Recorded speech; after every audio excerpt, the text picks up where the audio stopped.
Hey, this is Matt, AI DIY, the AI music guy. I do reviews in AI music. I do live watch parties, and I do these special segments to talk about anything in the industry. The website is aidiy.tech. Today, I'm going to talk about Xania Monet. And if you're interested in that, stick along.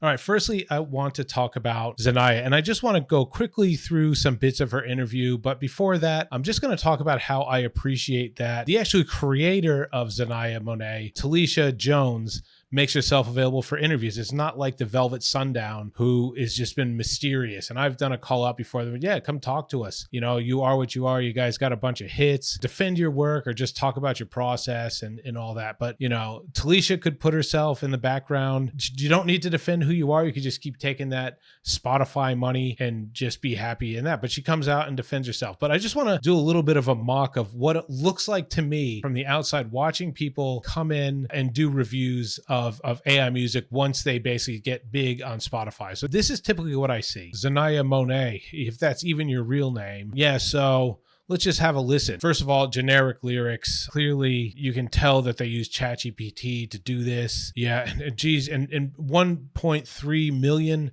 is that even real views? Not likely. We've done some investigations into this, and we can clearly see some fake comments out there in social media and so on and so forth. And this is typically what you get when people do the reviews. And we'll just say, like, I've listened to the song and I've listened to thousands of AI songs at this point. I like it. I think it's quality. And secondly, like Xania, or if that even is your real name, which it isn't because it's Talisha, has been quite open about how she's publishing her poems and turning it into music. So I just want to go and show an interview that she did and just sort of pause it as we go through. And just, I want to point out the fact that she is very much a professional. This is how we need to approach these things as AI artists. As we become seen, we start taking the hits. This is the way to approach it. Kalani has been very outspoken. I know you've seen her. Nothing and no one on earth will ever be able to justify AI to me, especially in the creative arts, in which people have worked hard for, trained for, slept on the floor, beeping, got injuries for, worked their entire lives. I'm sorry, I don't respect it. That's part of her criticism. So firstly, I just want to say, just to look at the way she's contemplating the response. I just really appreciate this. This is how you do it. Yep. Take it in, understand the question. And she would have heard these questions. And also the criticism she has been made very public. This isn't the first time she's hearing these words. So it would naturally be, for most people, because you've had to defend this so many times, you've heard these words, it's just to launch into a tirade of a response or give the response the defensive response. But look at how she takes this. Also, maybe she should write a poetry book. I'd love to support a good poet. I can't paint, so I'm not going to create AI paintings and sell them, taking up space from up-and-coming painters. What do you say to that? Because I hear that and I understand that criticism. Yeah, and also it's okay to understand that criticism. I understand the criticism. I think it comes from a place of misunderstanding what we do, but I also understand it as coming from a place of feeling threatened by technology. And she responds to this beautifully. Everyone is entitled to their own opinion.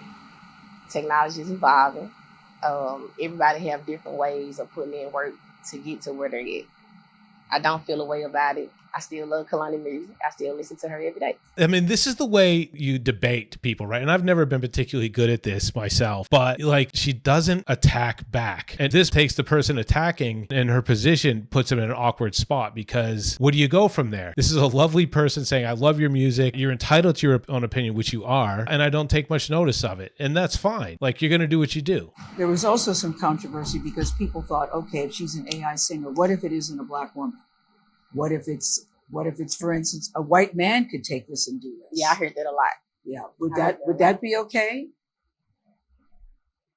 Would that be okay? I mean, if they created it. But it seems to open the door. And I love that. It's okay, even in an interview. Personally, I think, to be authentic. she's not sure about it. She tends to say if they created it, right? I created a disco song, even that guy, and it was like had African like afros in there and a black dude playing bass, and I loved it. And there was at no point, if you go to my channel, is anybody thinking this is made by a black guy. Like I'm not trying to like I was curious about this. Like this is the way the Simpsons went, and I don't like the Simpsons I don't watch the Simpsons anymore because it's like it's a cartoon, right? It's a caricature. It's something that's invented for entertainment. So because Apu's not played by an Indian dude, we can't have Apu anymore. But like they're never claiming that it was being voice acted by an Indian guy. And Dr. Hibbert was, he can't be played by the original Dr. Hibbert because he's not a black guy. Like this is a wider argument, and you're going to be falling either side of the fence for it. I guess food for thought. Think what you want about my opinions. That's fine as well, and you're entitled to yours, just like she's saying. But I appreciate that she's not quite comfortable with the question. She's not sure about the question, and she doesn't jump to an answer. I'm so tired of people in general that are being interviewed that think like they have to have a really strong opinion on it, regardless of whether it's wrong, because you have to defend a position. I like the way she approaches it. She's quite confident. Or that way, or a black person pretending to be a white rocker, and they're not. Right. I could see why people could be offended and worried about that. Definitely. Do you see that? That's why I'm here today to let them know. I'm Talisha.